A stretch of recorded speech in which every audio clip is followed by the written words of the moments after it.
Ada seorang insinyur, arsitek dari Jerman, masuk Islam gara-gara keajaiban Al-Quran, teman-teman sekalian. Kisah nyata. Orang ini arsitek, dia suka gambar-gambar, dia sering mempertemukan antara literatur klasik sama literatur modern. Literatur sama ya, rujukan buku ya. Jadi dia sering menambil literatur atau buku-buku yang klasik dan buku-buku yang modern untuk buat gambar. Salah satu literatur dia yang klasik adalah Al-Quran. Orang ini Katolik, beragama Katolik. Dia sering cari di Al-Quran itu masalah arsitektur, seperti misalnya masalah tempat-tempat tinggalnya kaum Samud, kaum Ad, ya, Fir'aun, ada disebutkan dalam Al-Quran tentang arsitektur mereka gitu. Satu waktu, dan dia selalu laku, selalu berhasil di gambar itu. Satu waktu dia ingin mencari sesuatu yang masa depan dalam Al-Quran. Ada nggak? Ditemukan sama dia tentang arsitektur surga. Masa depan belum ada di dunia. Selalu Allah bilang tentang surga, tajri min tahtihal anhar, jannatin tajri min tahtihal anhar. Surga itu di bawahnya mengalir sungai. Ini masalah arsitektur, tapi masa depan. Dan yang boleh dapat itu hanya orang yang patuh saja. Penasaran dia, apa sih ini? Kok apa kelebihannya bangunan di bawahnya ada sungai? Kenapa itu menjadi sebuah bangunan yang terhebat, yang luar biasa menjadi target setiap orang beriman?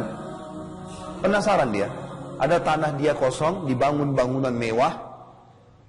Semua sama dengan rumah dia, bedanya lantainya, lantai sama ya, lantainya diganti dengan kaca. Dia nggak pakai keramik, nggak pakai, ganti dengan kaca. Di bawahnya itu dibuat air mengalir. Ada panel listrik, airnya mengalir. Itu dibuat sama dia. Setelah 6 bulan, 3-4 bulan, 6 bulan dia bangun. Dia pergi ke Eropa bawa gambar-gambar dia. Dia belum sempat tinggalin rumah itu. Dia kesana sini 2 bulan. Luar biasa capek, penatnya luar biasa.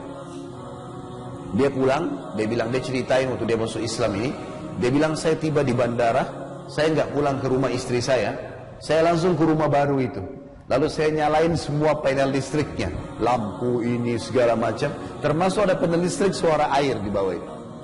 Dia bilang begitu saya duduk di sofa, di tempat duduk, tiba-tiba 5 menit saja, capek saya, penat saya hilang semua.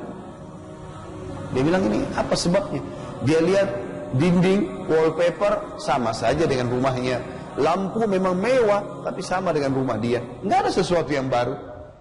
Dia coba matiin lampu satu persatu. Dilihat sama dia, semuanya biasa saja. Terakhir 2 jam. 2 jam dia tunggu di situ, teman-teman sekalian. Terakhir itu, pada saat sudah mati semua, tinggal panel listrik berhubungan dengan air. Dia duduk lagi, begitu dia dengar suara gemericik air. Orang Indonesia bilang gemericik air ya, suara gemericik air. Maka dia rasakan ketentraman seperti tadi awal. Dia bilang, oh ternyata ini rahasianya. Kenapa surga dibilang di bawahnya mengalir air? Memang dengan mendengar suara air, kalau kita lagi penat, capek, itu hilang. Gara-gara itu, dia mencari Islamic community, masjid, kemudian dia masuk Islam.